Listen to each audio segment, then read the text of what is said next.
course. Yeah, good morning. Thanks for having me. Yes, we have agreed to acquire all of Goldfield's interests in Mali, which comprises of over 3,000 square kilometres of highly prospective belt-scale exploration in two groups of licences, Yanfolila being one and Kangara being another. Within the Yanfolila package is the Yanfolila Project, which is a well-defined, fully permitted project. It consists of 1.8 million ounces of gold grading 2.6 grams a tonne, and it has significant upside in both near pit and further afield resources. Well, it's a good question. There are a couple of reasons for the strategy and the acquisition. In Hummingbird, first of all, Hummingbird has a single project in Liberia, and the project is a large-scale open-pit gold mining project, and we're completing our DFS studies on the Dugbe 1 project at the moment. The Dugbe 1 project, which has a 4.2 million ounce resource and will get significantly bigger over time, has no option really to start with a small-scale, small capex project. Well, the simple answer to that is we believe we'll be in production in 2015, which is a very short time frame indeed.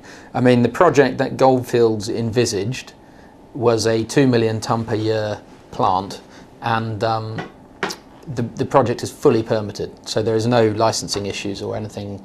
It's ready to go, it's ready to start.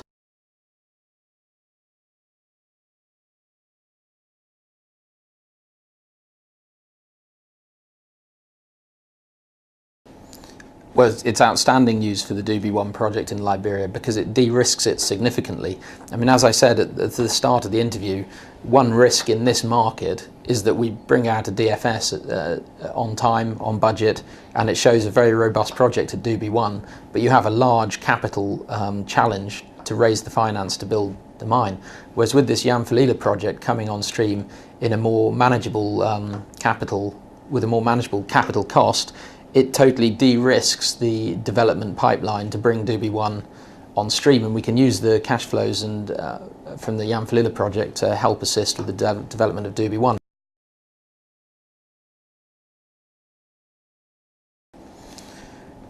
Well, a lot of these acquisitions happen when they happen. I mean, you can't choose everything. Goldfields have their own strategy and they're looking to divest of certain assets in Africa, and the opportunity arose now. So I think the key is being ready to react to the market and to opportunities as they arise.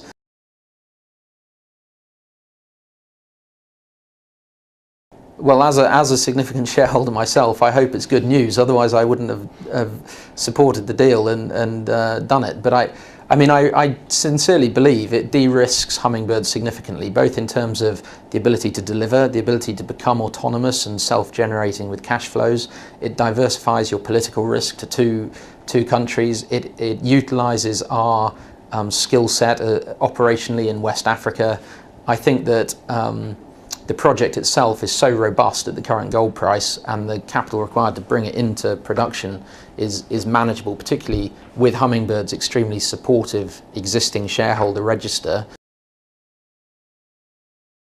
The deal we've agreed with Goldfields is that we will acquire the Yanfolila package, and where it's Glencore Mining is the company we're acquiring off Goldfields with their Mali interests. We're paying $20 million of Hummingbird paper, so it's an all-share deal at 56 pence a share, and that will mean that Goldfields become Hummingbird's largest shareholder.